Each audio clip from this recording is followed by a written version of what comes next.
Life is hard. Life is not easy for any life form, from the smallest to humans, and it's probably hardest for humans because they have their mind. So you're continuously challenged by external events, and you're continuously challenged by your own mind.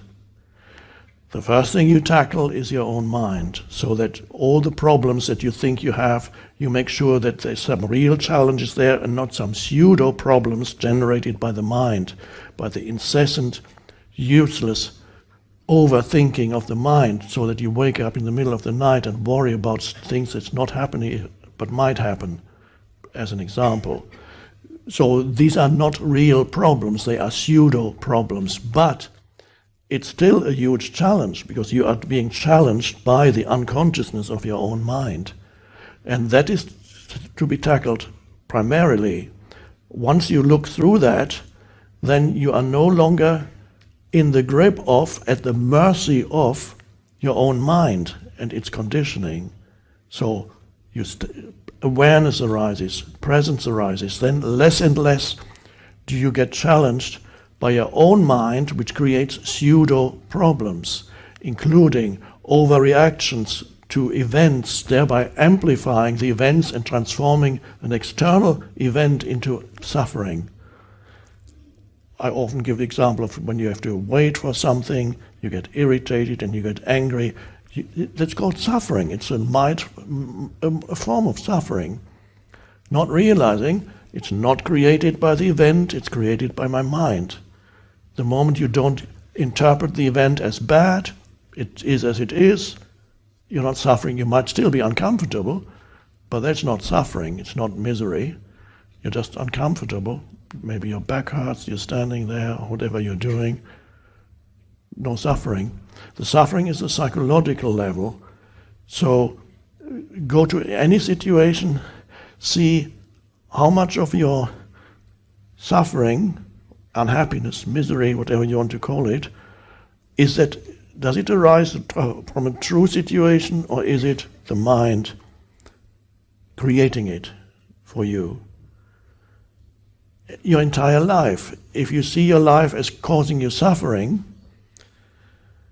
get out of your life situation right now and realize your life. How do I do that? I have so many problems. So many problems. Where are they, I ask? Well, they're everywhere. I mean, I've got to do, when I get home, what's waiting for me, all the stuff that's waiting for me. I don't know how I'm going to pay my rent, what's going to happen there.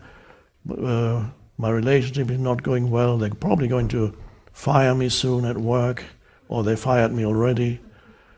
All those things I have to deal with when I get home, and the things that happened last months, that awful thing that happened then, that still, that's my life. So those are my problems. Okay, where are they now? Right now.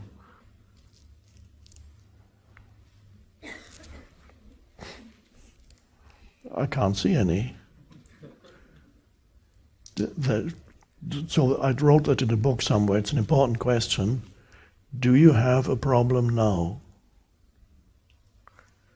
And in order to give a correct answer, you have to become aware of the present moment. And you have to become aware that you are aware.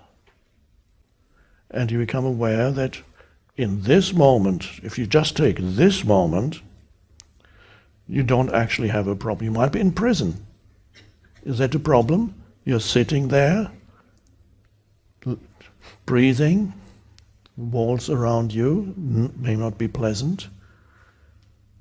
It's what is. You sense the energy in your body, and you can sense yourself as the consciousness.